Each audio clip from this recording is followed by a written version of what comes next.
Hello and welcome to Vendor Trash. Is the title a reference to my opinions, my drawing skills, or both? That's for you to decide. Welcome back! This week we'll be covering the final third of the Enneagram types and 6 characters I found to represent their wings. What else to say first, though? I suppose I just want to emphasize that although I'm a big fan of the Enneagram, I'm pretty casual about it. There are far more knowledgeable and seasoned people who I'm sure can give you more accurate insights. And at the end of the day, it's important to remember that the Enneagram isn't real. Like many things in the field of psychology, it's a tool, not a tool that fits everybody and every situation. Those don't exist in this area. But a tool that many people, myself included, find to be both helpful to their lives and fun to explore.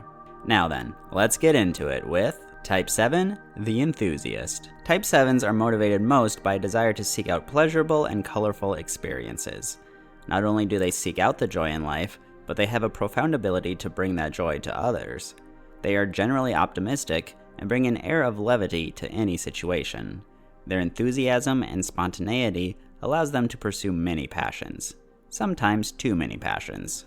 If unable to discipline themselves, they can spread themselves too thin, become erratic in their behavior, and wear themselves down from running left and right. There is also the flip side to their passion for happy experiences, in that they are particularly averse to any painful ones life will throw their way, and are especially prone to escapism. The sin of Type 7s is gluttony. Simply put, they can have trouble holding themselves back. They want to travel everywhere, buy everything, taste every flavor, and experience every novelty life has to offer. Their metaphorical hunger can turn a beautiful sense of curiosity into a debilitating compulsion to indulge themselves. This is especially true if such indulgences help them run away from any uncomfortable emotions. As 7s can be quite erratic, it should come as little surprise that growth for them manifests in behavior akin to a healthy 5 investigators. By becoming more contemplative, they are able to use their exuberant energies in more focused and less wasteful ways, and for their curiosity to be for its own sake and not for mere stimulation. If under stress, 7s begin to resemble unhealthy Type 1 reformers, being overly perfectionistic, critical, and losing some of the magic with which they naturally perceive things. 7's first wing is with the Type 6 loyalists. As expected, these 7s find their greatest joy primarily through other people. 7-wing 6s are aptly known as the entertainers, because they want to bring their zeal for life to others through conversation and activities. They can be witty and excel at improvisation.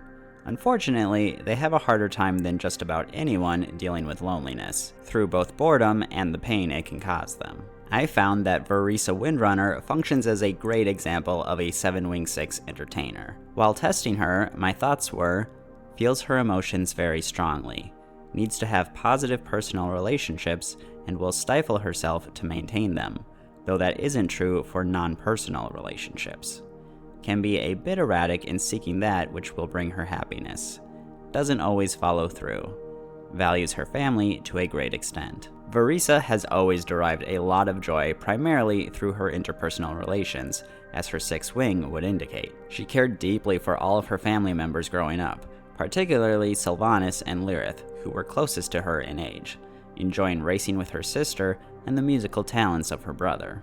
That passion for family extended to her eventual husband, Ronan, and their twin children, Yiramar and Galadin, all of whom served to distract her from the losses of the Third War and of the Sunwell's energies. Her Type 7 tendencies were on display even from her youth, where she exhibited a lack of patience, as noted by her combat tutor. When Ronan sacrificed himself at Theramore, Varisa was extremely pained, but wound up attending her husband's funeral in a provocative red gown, which I know is described as her being strong and choosing to celebrate his life, but come on. If you saw a widow do that in real life, you'd have to assume they're completely unraveling. I think she needed to avoid the pain and needed to feel some sort of happiness right there.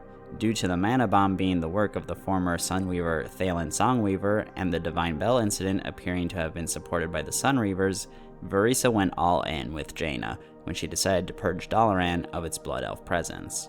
This is an example of Varisa disintegrating towards the critical and judgmental habits of a Type 1, as anyone even remotely associated with the culprits faced the same punishment. Likewise, when it looked like Garrosh Hellscream, the one most responsible for Ronan's death, might escape the death sentence, she took his judgment into her own hands and conspired with Sylvanas to poison him.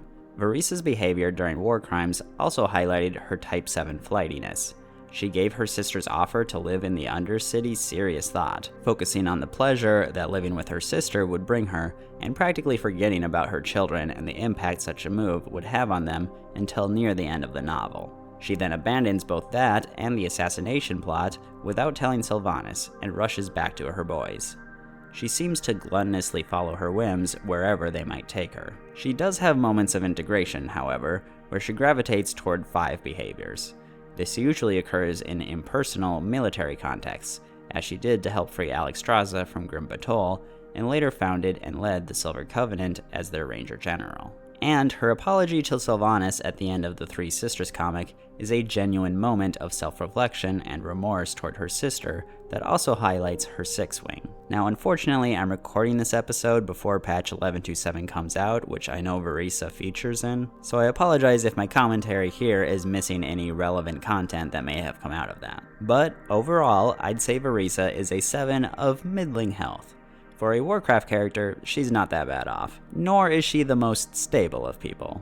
As I've said before, she gives off big wine mom energy. The other wing of 7s is with the Type 8 Challenger. Type 8s are defined by their strength, confidence, and their need to maintain control. These 7-wing 8s, known as realists, are still defined by the joy they can extract from life, but are less concerned with others than the entertainer is. Quite the contrary, a realist will actively fight against anyone who takes away their happiness. That protection serves them well, but can certainly cause issues of its own, as they're more prone to conflict with others, especially authority figures who threaten their cheerful lifestyle. I could think of no character that was a better representative of a 7-wing 8 than Lily Stormstout. And again, I apologize, I know the Pandaren Heritage quest features Lily and that comes out with 11.27, but I haven't played that yet, so we're not discussing it here. My thoughts during Lily's test were, while not abandoning her values, her top priority is fun, adventure, and avoiding boredom. She does like helping others along the way though, and she isn't afraid to let anyone know if they're being bad, a bother, or boring. Hates rules. Innovative, and enjoys learning about the world. Lily has always unequivocally been a Type 7. She has a ceaseless curiosity for the world and the shenanigans she can get up to within it. This was of course inspired in large part by her Uncle Chen, whom she had a very close connection with. They both identify as wanderers, like Lu Lang all those years ago. She fearlessly explored the Wandering Isle in her youth, and at one point ran away from home to seek out her uncle. This led to many fun adventures, but the journey sadly resulted in the death of her teacher, Strongbow, at the hands of the Naga sea witch, Zahara. Though she and Chen returned to Shenzin-Su, she would later set out on yet another adventure, this time to find Pandaria. Chen caught up with her, and after several stops, they managed to find their way there. Lily's 7-ness is on full display during the Valley of the Four Winds questing, where she is always eager to explore more, often at odds with her uncle's lackadaisical pace. She wanders all over the valley, gathering all sorts of experiences, and, outside of the game, explores the rest of the continent as well. Her 8-wing is extremely pronounced as well, as she spent her whole youth resisting against the restrictions of her overly protective father, clearly hating being told what to do. She is fearless about her adventures, even if she at times ought to be, is very scrappy, and is of course quite spunky. She has no fear about telling people if she finds them to be weird or dumb. She often does this when feeling her control over her life endangered, and is a fairly benign example of her stressing towards a one reformer, especially when she fires shots off at Strongbow or her father. Her gluttony for adventure is readily apparent, as she has little qualms about breaking the rules to get what she wants, so long as it does not defy her own morals. Many years later, we find out that she had mostly stuck around Mistfall Village in the Vale of Eternal Blossoms, and has been hesitant to leave despite a growing restlessness. She had become more restrained and contemplative with age, a sign of her growing towards a 5 investigator. It seems she had gone a bit too far in this direction, but with the help of Uncle Chen and her friend Catelyn the Blade, she is able to recognize the old wanderlust inside of her, and she decides to accompany the Blackwater Raiders on their journeys, having found a good balance in herself and in life. Overall, I find Lily to be an incredibly healthy realist. She is not without her flaws, but they are tame flaws, and completely understandable given that she was a child for much of what we saw of her. As an adult, she has become very well adjusted. Next up, we have Type 8, the Challenger. Type 8s are all about control and their need to maintain it. They are strong, direct, and assured of themselves. This allows them to be masters of their fate, and in many cases to serve as rebels against oppressive forces. Some of the greatest revolutionaries have been 8s. Of course, this strength has a dark side. Challengers can be overly sure of themselves and dominate any situation they're in, acting temperamental and behaving like a bully. Their need to preserve their control of things will inadvertently, or sometimes advertently, steal that control away from others. They are beings of great potential, both to be the hero and to be the villain. Type 8s wrestle with the sin of lust, though it is perhaps better understood as intensity. If a Type 8 wants something, be it an object, experience, or result, they will go after it with a passion.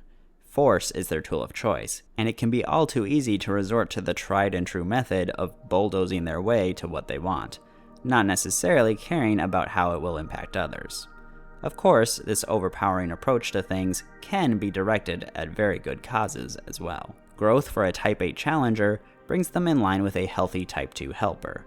They start to become more conscientious of the needs of others and how they can use their own strength to assist the cause.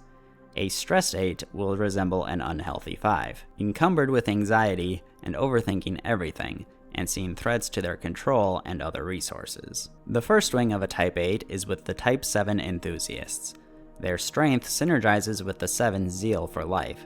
They want to leave their imprint on the world, allowing them to tear down obstacles that no other type is capable of. This affords them an uncanny charisma that may inspire many to follow them.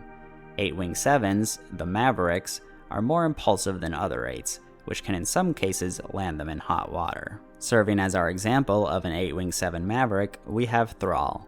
My thoughts during his test were, feels defined by both valuing the past and embracing change. Tries to improve himself. Thoughtful, but not overly so. Seeks to protect those he cares about. Tries to help others, but isn't consumed by it. Very responsible. Lots of neutral and slightly agree answers. Thrall is a Type 8 in the most obvious of ways. He was raised as a slave and the pet gladiator of his owner, Aedelus Blackmore, and came to learn that others of his race were being kept within internment camps. He eventually broke free, and would go on to learn about his heritage and shamanism, serve as Doomhammer's second-in-command, and succeed him as War Chief of the Horde. As War Chief, Thrall would lead a campaign to free the orcs in Lordaeron from their internment camps, and brought them to settle in Kalimdor. While there, Grommash drank again of Manaroth's blood, empowering the grasp that the Pit Lord's blood curse held over the orcs. Thrall and Grom fought together, and the latter sacrificed himself to slay the Annihilan. So Thrall's entire journey prior to World of Warcraft was essentially to liberate himself and his people from both the control of their human captors and the control of the Burning Legion. Thrall's 7-wing shines through in his ability to use his magnanimity to rally others to his cause, first the other orcs, and then the newer races of the Horde. And ultimately, he did do what many would have considered impossible. He took a beaten and lethargic warmongering people, liberated and gathered them, and reforged them back towards their noble origins. Though he has made his share of mistakes, some of them catastrophic, he is, on the whole, remarkably healthy.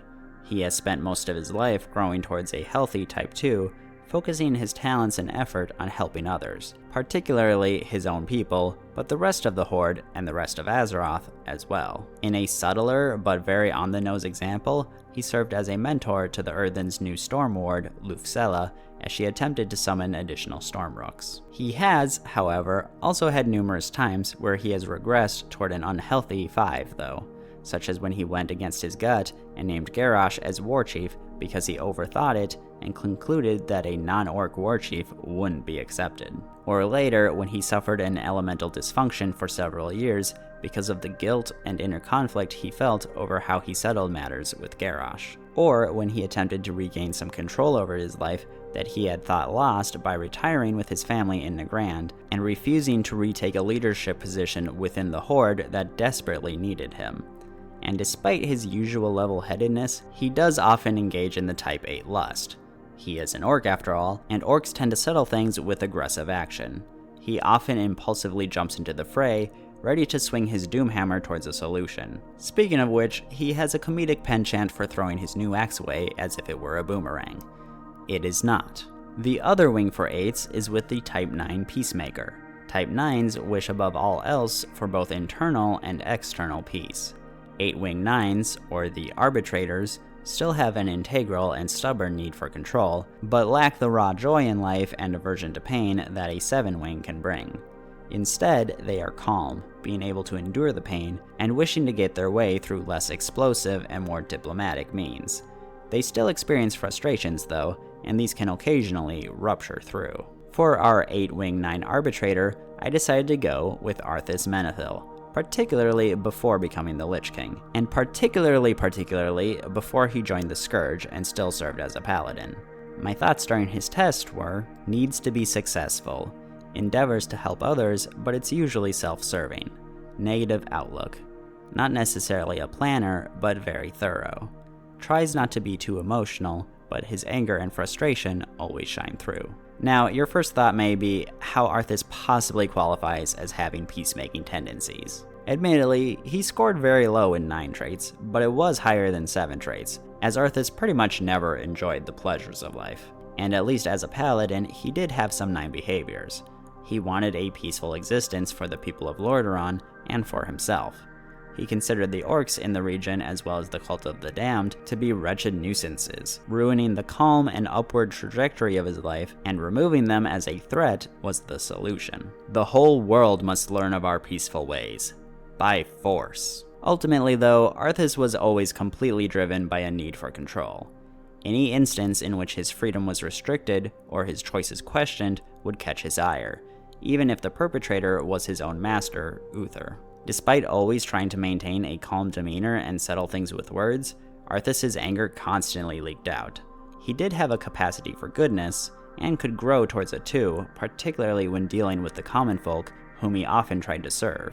But more critically, he would shatter towards the actions of an unhealthy 5 when facing stress, best exemplified with the culling of Stratholme. Though the machinations of the cult had been increasingly tasking him, he was very quick to resort to a 5's cold, hard logic to make his decision to purge the city. In the same incident, his lust was on full display, as he attempted to exercise control over the situation by using his crown to bluntly order Uther to obey him. When his father Tyrannus ordered he and his men to return from Northrend, Arthas utilized force again, burning the ships so that he could maintain control and keep his soldiers around.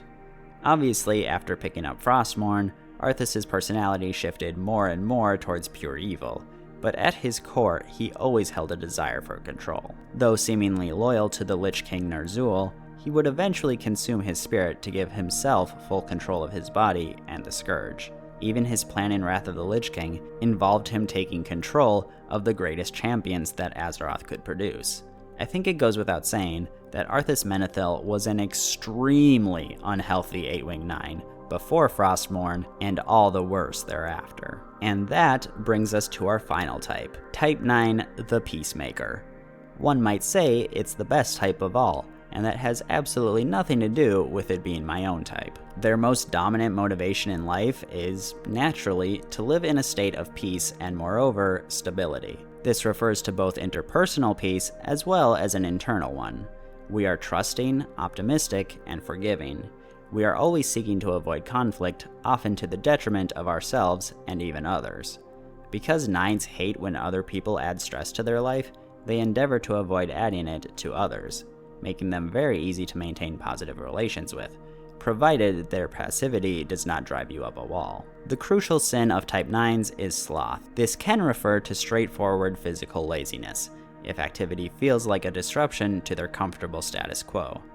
but sloth here refers mostly to the 9's persistent tendency to fall asleep to their true desires and emotions. In their pursuit of harmony, they may rarely expose themselves genuinely to the world. In fact, 9s can become so used to self-repressing that they start to forget what they truly want. It isn't altogether rare for 9s to wind up living their lives for other people instead of themselves. Stressed 9s will act like an unhealthy Type 6 loyalist, growing anxious, lacking confidence, and becoming even more inert with their situation. They will downplay any problems they are facing and do as others desire of them, just to preserve their peace, even if others would rather they stand up for themselves. If relaxed and growing, however, 9s become like healthy 3s, identifying their real wants and taking decisive measures to move themselves in the direction of realizing those desires.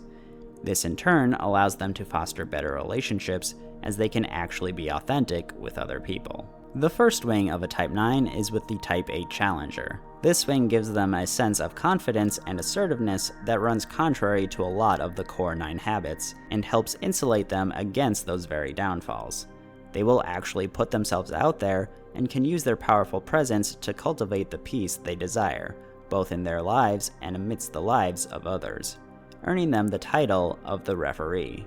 However, 9s can be inherently stubborn, and an 8 wing will only exacerbate this trait. As far as Warcraft is concerned, we can look to Chen Stormstout as an example of the 9 wing 8 referee. My thoughts while testing him were incredibly chill, arguably too chill, loves adventure, is helpful to others, valuing friends and family alike, quite introspective, optimistic, lots of muted answers, but that feels like a result of him being balanced, not boring. Chen is docile and fun-loving, always wanting to get along with everybody if possible. This peacemaking tendency can be seen with the first Brewfest, a tradition that he incidentally wound up founding. He and Grimboo's Thunder Brew competed over who had the best brew, both deeming their opponents to be superior. The contest expanded to include onlookers, with Corn Dyer Brew joining as a third participant. Ever wanting to keep things peaceful, Chen gave his vote to Corn, the only one other than Corn himself to do so, and as a result lost the contest to Grimboo's by a single vote. At one point, 3 ogres captured Chen and planned to eat him, but he tricked them into a state of inebriation so that he could simply walk off without needing to harm any of them. And he just in general is great at making friends. Friends with Alliance characters, friends with Horde characters, friends with pirates, friends with Larry the Cable Panda. You could see his 8-wing strengths pop up when he tried to calmly end an argument between Lily and her father, or when he encouraged the Tolvir Menrim to apologize to his brother as a route to mending their relationship. Another facet of his 8-wing is his willingness to actually fight for peace, as exemplified in the Mist of Pandaria cinematic trailer, where he interferes with a human and orcs fight to the death, actually getting them to team up to fight him. He also wasn't afraid to call out Uncle Gao for allowing the Stormstout Brewery to fall into anarchy. And of course, he is always ready and willing to fight against more existential threats like the Mantid and Mogu. He does suffer a bit from a 9 sloth, though he's actually quite good about living out his dreams and adventures. His sloth actually did manifest in a more literal, physical way, as you see immediately upon entering the Valley of the Four Winds. Chen can be a bit sedentary, wishing to simply enjoy the world around him and not being terribly rushed to get going. Unless beer is involved, of course. Chen is actually a very healthy 9-wing 8. It's exceedingly rare for him to stress towards 6 behavior. He of course cherishes his friends and family, but seldom suppresses himself to appease them. If anything, he's a bit too lenient and enabling towards his niece. On the flip side, Chen very often rolls towards Type 3 actions, having achieved a ton in his life. He's explored all over the world, gone on many adventures, forged many brews and just as many friendships, and following the Mop story, he settles down on Pandaria, a steady life at home being a new sort of adventure for him. He now helps manage the Stormstout Brewery, as well as a smaller branch established in Zhaochen Village. Given his love for brewing, we can assume this achievement personally means a great deal to him. And indeed, Lily notes he was quite pleased with the quality of the branch brewery. And so we come back full circle with the 9's other wing, which is with the Type 1 Reformers. As you may recall, that type is driven by a desire for goodness and correctness. They are generally less bold than 9-wing-8s and more prone to going with the flow that other people set. They inherit a one's self-criticism, which can be a hindrance. However, the ability to recognize their moral failings gives them a more balanced perspective when trying to work towards peace. 9-wing-1s, also known as the Dreamers, have a vision of how harmonious life could be with a few improvements, which can be both a motivation and a trap that keeps them from being content with the present. In Warcraft, a great example of the 9-wing Dreamer is Alexstrasza. Nope, not Ysera. Blizzard missed the mark on that one. My thoughts while taking the test for her were, though not vain, she cares deeply about how others feel about her. She has firm values, but may be quiet about them to avoid the fallout of voicing them. She appreciates order and the security it brings.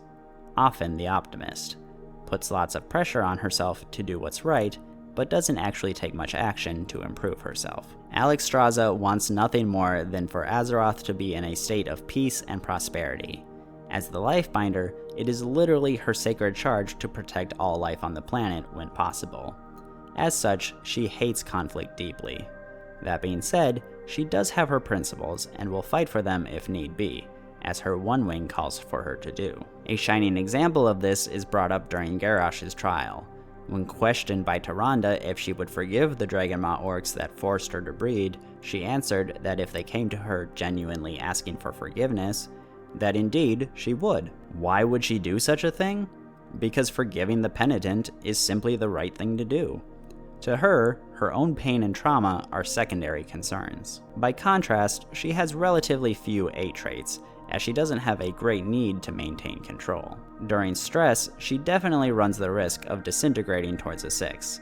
This was most readily apparent when Keeper Tyr requested that the flights begin ordering proto-drake whelplings within their eggs. Her gut reaction towards this was not positive, and she even promised her friend Viranoth that no dragons would be ordered without their consent, then consented to Tyr's request not an hour later, with the sole stipulation that they only take eggs from unattended nests, as it would increase their odds at survival. She was so determined to maintain peace with Tyr and the other keepers that she went against her own principles and consented to their wishes. And she was so determined to maintain peace with Viranoth that she lied to her and withheld this information. We cannot say for sure if her actions made the difference between support from Tyr or not, but they did cause Viranoth to turn against her when the truth came out. In her overpowering need for peace, she ultimately destroyed the peace the two of them had. On the other hand, she very clearly grows towards a 3 quite a bit. She has accomplished many amazing things in her life in the pursuit of peace, from felling Galakrond to serving as the queen of all ordered dragons for 20,000 years, to defeating the Incarnates, from fighting off the Legion in the War of the Ancients to blessing Nordrassil, and even the difficult task of putting down her fellow aspects, Malygos and Deathwing, after they had each gone astray. As far as her sloth is concerned, we can look again to her restraining her protestation against the ordering of whelpling eggs. And we know that in her need to serve and act as the Dragon Queen, that she must maintain an air of perpetual understanding and regalness that proves exhausting to her over time. On the whole, Alexstrasza is a mostly healthy 9-wing 1. She has her flaws and can be slow to learn from her mistakes, but she does learn and continues to grow as a dragon. Whew, that was exhausting. Seriously, this trio of videos took me about 2 weeks of work. And that was just testing various characters, reviewing character histories and Enneagram information, and actually writing a script. The actual drawing and recording is almost an afterthought at that point. Though, fun fact, I wrote these scripts back in May. One thing I've noticed as a 9-wing 1 is that I am slothful, but that I often express this by doing work way ahead of time so that I don't have to do it later. I call it reverse procrastination. At any rate, I hope this was educational or entertaining to at least a few of you. It was for me, despite the effort. And again, I encourage anyone curious to test themselves through multiple sources and to use their own common sense to determine which of the 9 types they actually are. You want the type that feels like it's calling you out on your BS. Like, honestly, as I was going through the Alexstrasza segment, I felt like I was reading an autobiography. For this week's drawing, I had to go with our 8-wing 7 Maverick, Thrall. Man, Thrall is such a massive character that my feelings for him are incredibly complex. Like, he created the horde that I love so much, but also he's done a lot of stuff that make it easy to be mad at him. So I love the guy, I really do, but he can be frustrating. Anyway, I kinda went with a mixture of various designs he's held over the years. Unlike most players, I actually kinda liked his Cataclysm robes, though they did make him feel a bit too much like a caster. I feel like WoD and Legion had a really nice middle ground where those robes were still there, but with the sleeves ripped off and you could see his Doomplate armor. But he was also bald then, so I basically took that and gave him his modern hair. And I set him right in the heart of Orgrimmar in front of Grommash Hold because, well, come on, he's the war chief of the Horde. With only Vol'jin ever really feeling like both a worthy and fitting replacement. But we didn't get a ton of that, now did we? But thank you so much for watching this trio of videos. I was really proud of it and really excited to get it out there. And I will catch you next week. Bye-bye.